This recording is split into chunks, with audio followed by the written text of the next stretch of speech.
ပူဇာနှလုံးပြပြုံးဥစ္စာလူတကာလဲမေတ္တာမပွားညှင်းဆဲများလျက်အိပ်ဆက်မပြောညိုးလျော်ကျင်းမြောင်မကောင်းအိမ်မက်ဝိတက်ပြာပါရှိသောခါမို့မေတ္တာပရိတ်ကြံစိတ်ရွတ်လို့ဆိုတဲ့အတိုင်းလူနတ်ပုဂ္ဂိုလ်ချစ်ကြည်ညိုစေရန်မေတ္တာသုတ်တံကိုရွတ်ဖတ်ပူဇော်ပါမယ်ယတန္တုဘာဝတောယက္ခနေဝတသင်္တိပိသနံယမိစေဝါနုယောဇန္တောရတ္တိတိဝမတ္တန္တိတောဒုက္ခံသုပတိသုတ်တောသပါပံကေစီနပတတိ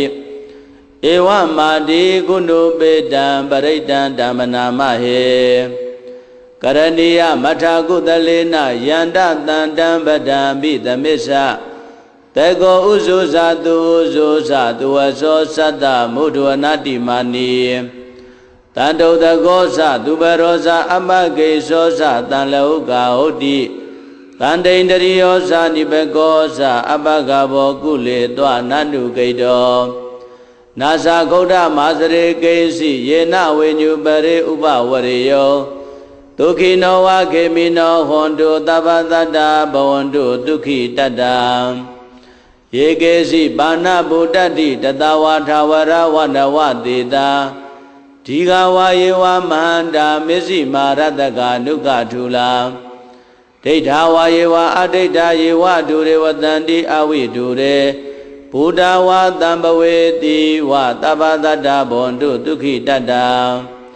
နာဘရောပရဏိကုံဘေဒနာတိမေညေထကတ္တစီနကေစီဗျာရောတနာပရိကတေညာနိညာမေညတဒုက္ခမေစေယမာတာယတာနိယံဗုဒ္ဓမာယုတာဧကဗုဒ္ဓမနုရခေဧဝံဘိသဗ္ဗဗုဒေတုမာနတံဘာဝေအပရိမာဏံမေတ္တိဇာသဗ္ဗလောကသမိမာနတံဘာဝေအပရိမာဏံဩဒံဒောဇာတိရိယေသအတ္တံဘာဒံအဝိရမတ္တပတ္တံဒိဋ္ဌံစရဏိသိနောဝတယာနောယဝတ္တတဝိဒမေတောဧတံတတေအဒိဋ္ဌေယဗြမမေတံဝိဟာရမိရမဟော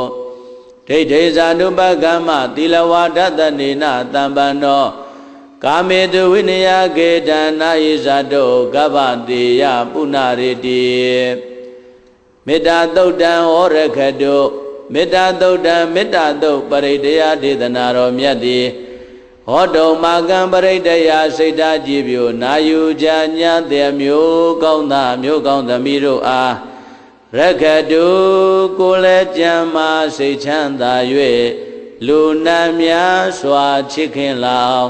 ကောင်းစွာမသွေစောင့်ရှောက်တော်မူပါစေတည်း